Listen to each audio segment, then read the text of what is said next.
Okay, everybody, welcome back to another episode of The Hard Sell.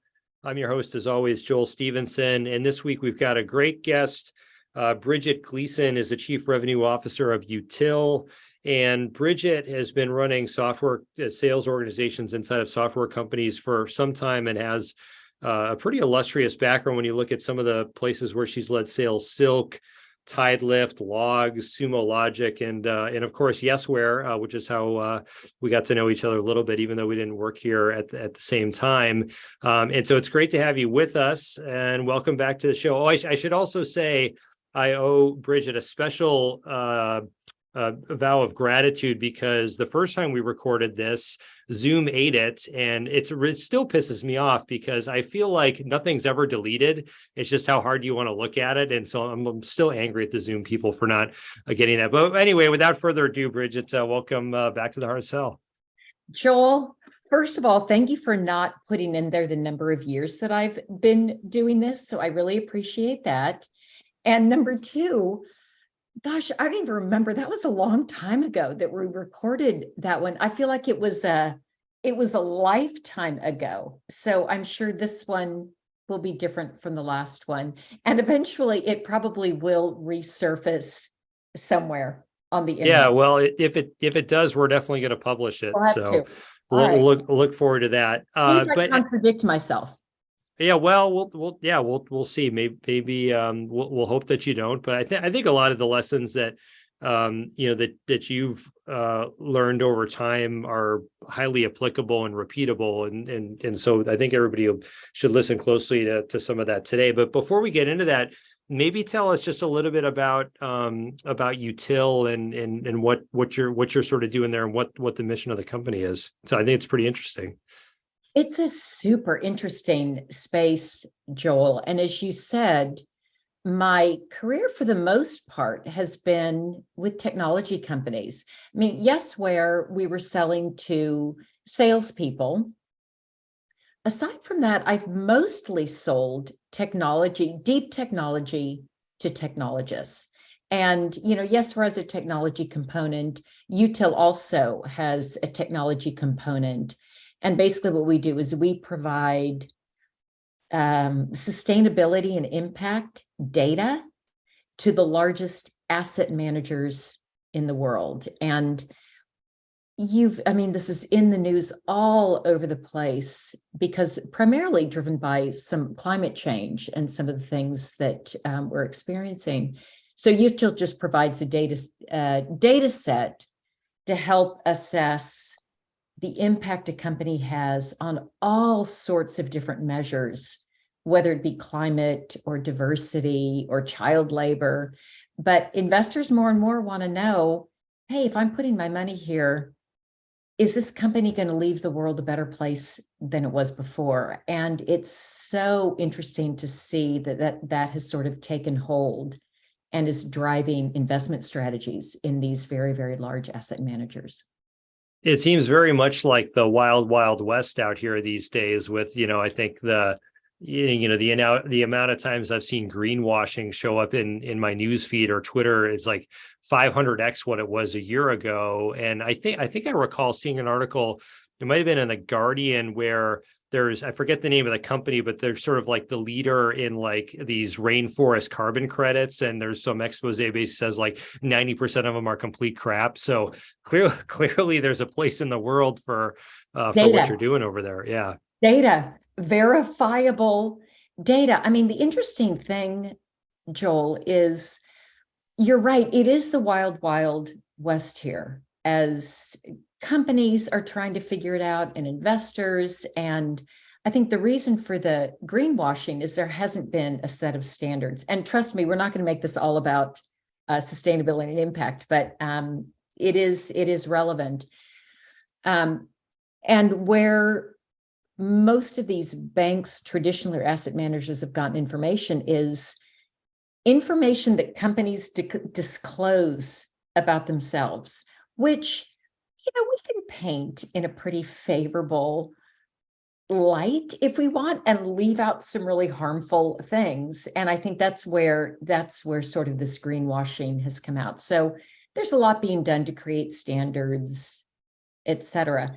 But I think what's sort of universal or can be universal when you're selling is when there is a measure of uncertainty in the market, or it's a new market, or there are a lot of competitors in the market, and how do you sort of cut through the noise to get your message across. So this is no different in that regard.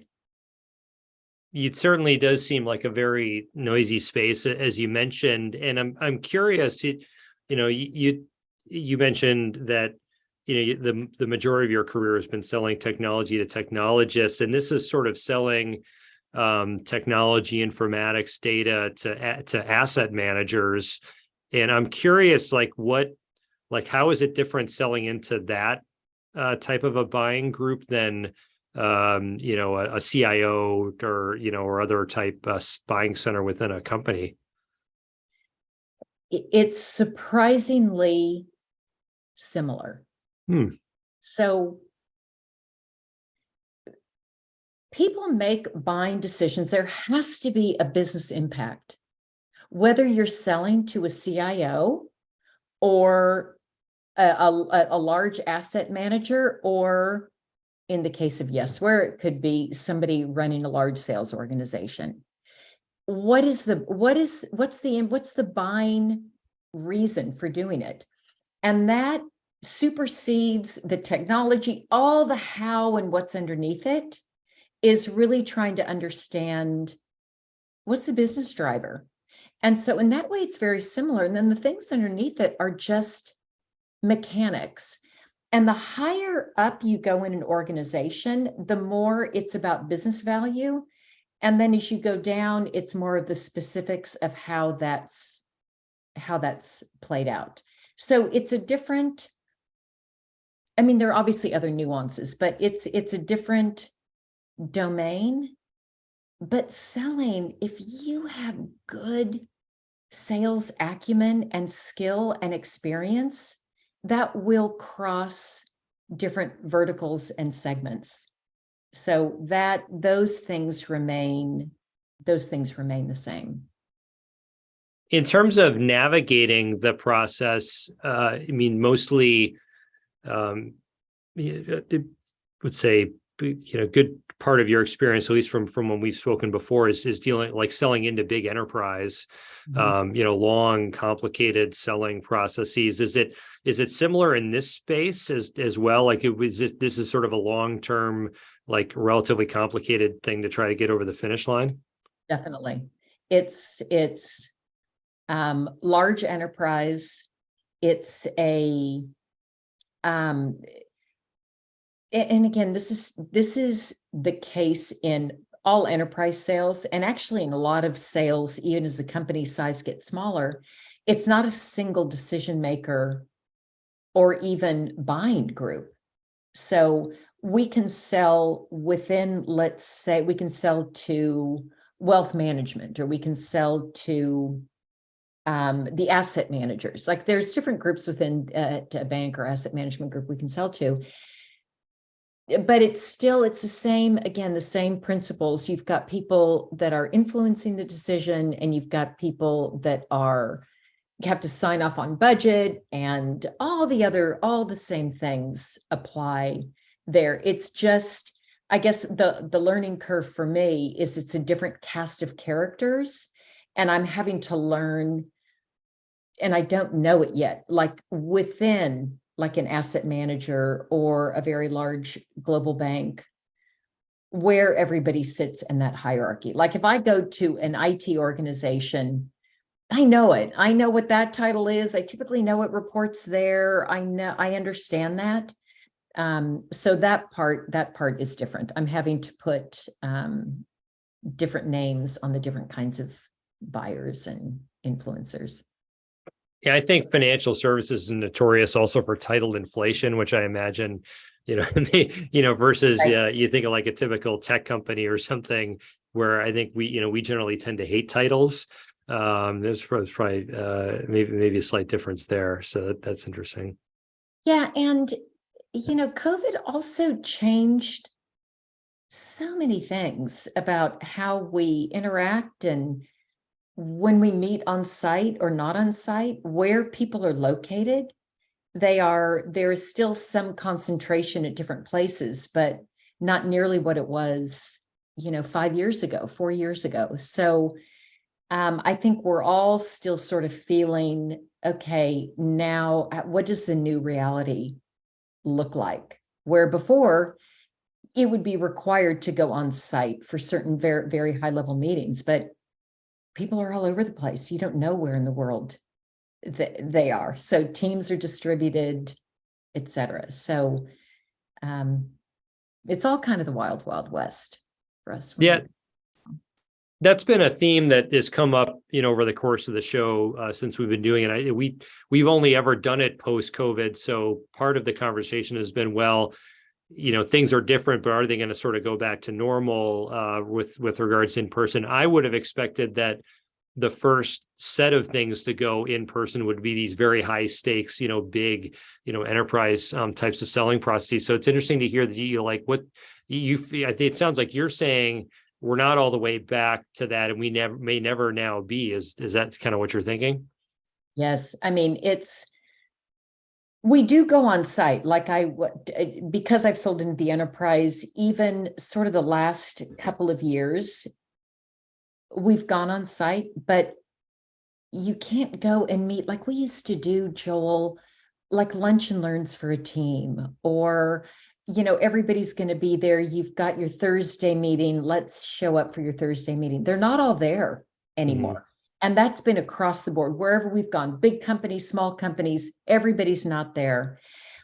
I think also what's interesting, I think the executives have also found that it's a lot more time efficient to not be doing so many things in person. And so I think in a way they've taken advantage of COVID to be able to say, nah, we don't really need to do that. And I think this was amongst, I don't remember the sector, it wasn't a vertical, it could have been in IT, that given a preference, they don't want to meet in person anyway. Yeah, right. That sounds right. So I think about me, how busy I am, and I'll get salespeople that'll be coming, hey, we're going to be in your neighborhood.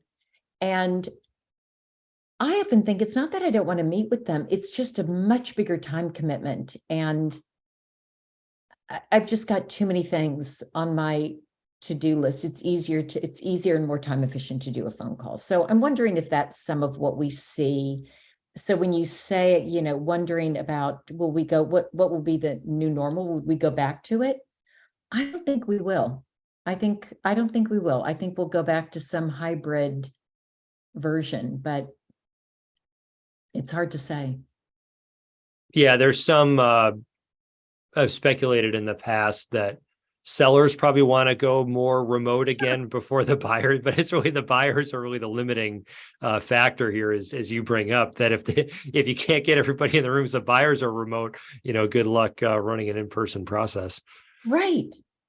And so again, that's an opportunity and a challenge for salespeople who are perhaps accustomed to that in person, and we're going to meet and I'm going to take them out to lunch or dinner or whatever it is that they're used to. Relationship building in person is learning how to run a good sales process when you do have the reality of a lot of people remote and in different time zones. And in the last couple of years, there have been several examples, Joel, where we've brought people together in a big meeting, 15, 20 people, and we're introducing the different teams to one another because they don't know one another. They're distributed. These teams don't often work together, but they all need to come together around decision around a particular product or service. So it's a good opportunity for salespeople to learn new skills, be adaptable, resilient, creative.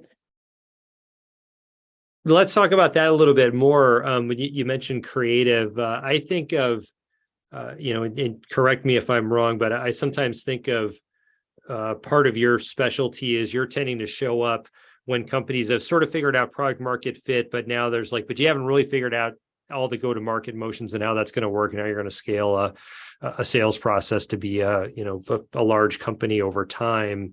And there's probably a few scenarios where you could, years ago, it would have been you show up and maybe you've got maybe a big inside sales bullpen, or there is this sort of notion of in person. And now, I'm sort of guessing, you show up at a new company today and you try to figure these things out. It could be that no one's maybe ever met in person, and your entire onboarding and enablement process is effectively remote. And so talk to me a little bit about what's that like, and what have you seen as ways to make that work effectively, tools or tactics or anything, strategies?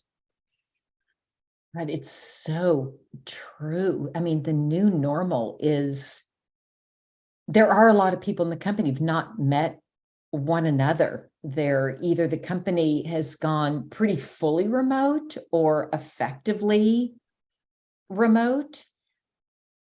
So gosh, I'm a believer that you've got to, I think it helps. I don't want to say you have to, but I think it certainly helps if there are times that teams come together to get to know one another, because that will help facilitate connection over all the Zoom calls and other interactions that you have. There's just something about the in-person that I think is important.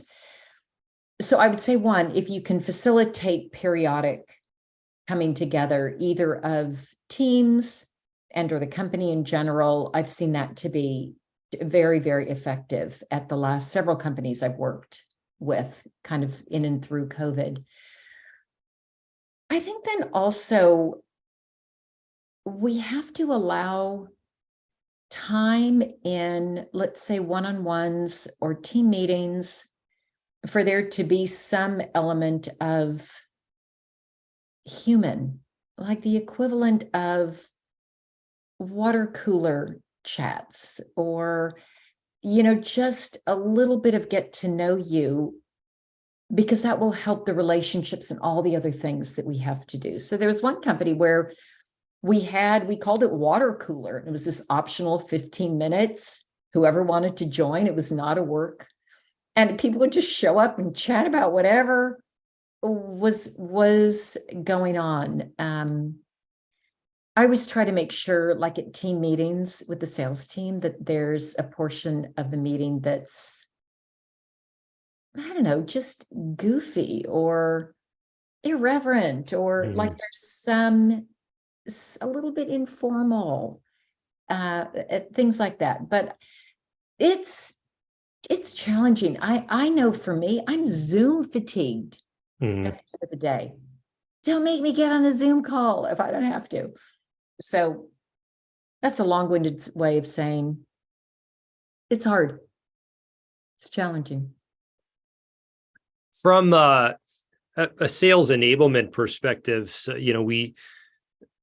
as I observe software sales teams grow, oftentimes there's a point at which, you start from, you've got a handful of reps and a manager and everybody sort of does everything. And then eventually you get, sales ops shows up. And then eventually this sales enablement role shows up that handles training and onboarding and development and tools. And I'm curious if your thoughts about that role, maybe from a remote perspective. Is it does it make sense to invest in that role sooner or later, or the same, or how should people think about that enablement function and in this world where we do still tend to be more distributed? Okay, Joel, this goes back to Yesware when I was there, and my very favo sales enablement person of all time. She also happened to do sales operations at the time, Zoe Silverman. And when I was hired, Zoe was already in place. And that was really unusual to have operations and enablement so early. And I'd never thought about it prior to that. Like, it just seemed early. And it was so smart and allowed us to move much more quickly because we had that early. And when you think about it, it actually makes a ton of sense to have. I often put operations and enablement together. I know ultimately they split out, but in a small company, it's often the same. Operations you need because you just need to know what's going on. Give me the data. Enablement is actually, once you know what's going on, how do we, when we see where the gaps are in the process, enablement then can go and help structure training or whatever it is to help fill that gap. So the earlier, the better. I am now, I don't know that you can get it too early, because also enablement is going to evolve. It's not a set and forget. Competitors change, markets change. Sometimes the product market fit gets realigned a little bit. So enablement needs to be sort of right in their lockstep with their CRO. And what, for folks that maybe don't have as much experience hiring someone in sales enablement, I mean, they don't tend to grow on trees. It's, at least as a formal title, it's still relatively young, I think, in the sales world. But like, what should people be looking for? Especially given that that their teams are likely going to operate at least partially remote. Like, what qualities or backgrounds or stand out to someone that's really going to be good at that job? I think having a sales background, and I've seen a lot of sales enablement people come from a sales background. You've got some experience with the role. You've got some empathy with what salespeople are going through, how they consume information and how they don't. So I look for a couple of things. I look for that background, number one. Number two, very sort of organized and methodical. You don't want, whatever, because you want to be able to measure what's working and what isn't. Talking about creativity, which we mentioned earlier, someone who's creative, let's make it fun. Don't make this torture. Don't make this something they don't want to do. Make it something they look forward to, that's interesting, and that they're really engaged. So a good teacher, a good storyteller. Those are a couple of things that I would say I've had good luck with when I focused on those characteristics. Yeah, good, definitely good tips for sure. I've seen there's one enablement person that I know from my past that had a psychology background that was pretty effective. Yeah, another great one. That's a great background. Yeah, it's interesting. So that's but yeah, I think you'd be wise to heed Bridget's advice here and invest in that earlier. I think it's oftentimes it's seen as a luxury, but if done well, it can really have a big impact, particularly if you're scaling your team. Maybe one last subject here, Bridget, before we wrap up, which is one that I've been hearing a lot about lately, especially as the market is sort of changing a little bit, at least on the tech side, and that's around sales comp. And I'm curious, from your perspective as somebody that's coming in relatively new, how do you set up the sales comp plan that doesn't have to sort of be completely blown up and redone every year? And so I imagine like you end up inheriting that situation a lot of times. And I'm curious, like, how do you build something that's going to have a little bit of staying power and sort of drive the right incentives and is a plan that everybody can sort of feel good about? Joel, very few. I don't know that I've ever encountered a comp plan that everybody's loved. Okay. Especially because what happens year over year as a company, I guess in my world, where I'm coming in early and then the company's growing and quotas get bigger, territories may get smaller, you're really in growth mode. Your comp plans do change. They can change over time. And most often salespeople feel like my comp plan was so much better last year than it was this year. And in a growing company, it's often because there were no leads the first year, everything, like nobody knows who we are. We don't have any processes set up. So, there are things like that. I do try to look at it every year. I don't want to look at it mid-year, even though sometimes you have to, but I do try to look at it every year and see where we might make an adjustment. But the way I try to handle it where there aren't any big, huge overhauls is aligning with the executive team on the things for the company that matter the most and how we pay on them, whether it's new business, whether it's multi-year deals, renewals, a vertical that maybe we're going after. You pick a few things that you say, these are the important things. New business is the most important, so that's always going to be weighted more than the others. And so you've got these principles that you try to, it's what the company values. And I've had companies where they didn't value multi-year deals. So reps were not, and that was just, they said, because we're still growing, we don't want to give the discounts that often come with multi-year deals. So you just kind of align on the basics. And then if some of those things change, that's an easier thing to explain to the team. Okay, now we're a little bit more mature. Now we are going to pay on multi-year deals. And where I try to even it out or account for where maybe I didn't create the best plan, because sometimes I miss things too, where the market's different, or is I use quarterly spiffs. And that allows me to course correct in a way where I want more emphasis, but I don't want to be changing. I don't want to change the comp plan. So I always leave a little bit of room in sort of the money that we have allocated for spiffs so that I can sort of correct anything that I've gotten wrong, like anything that I may have guessed wrong, or the market changed, or we thought this was going to go gangbusters and it didn't, but the team's working really hard. So those are some ways, but comp is always, it's one of the things I like the least about my job, probably the thing. It's not even one of, it's just, it's so hard to get it right, or to where people feel good about it, great about it. They don't feel good about it, but they don't often feel like great. Yeah.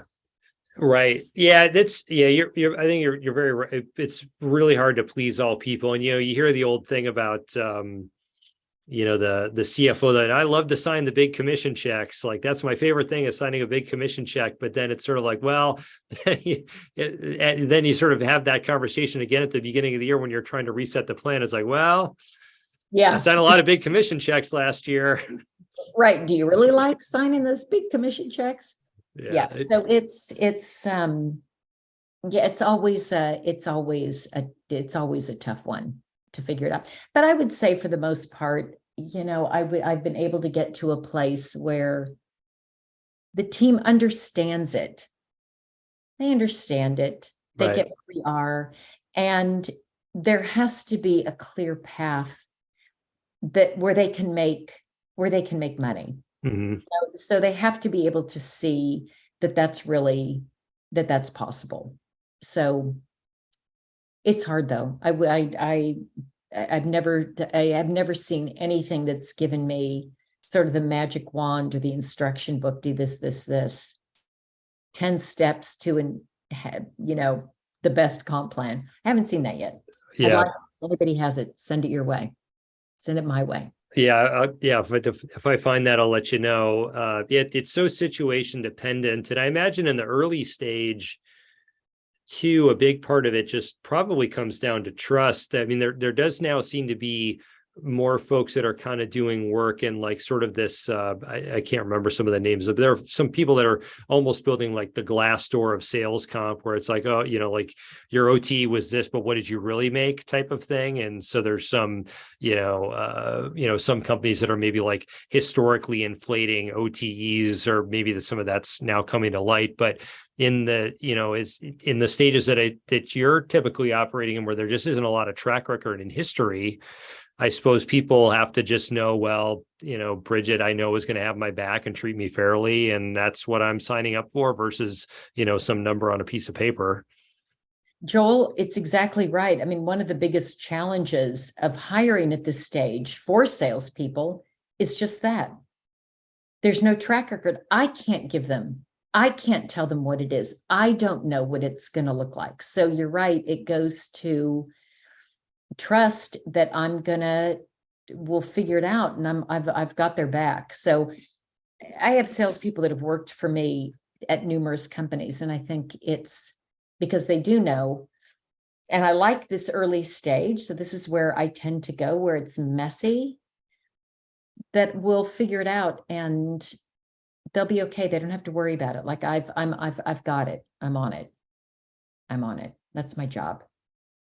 Make them successful.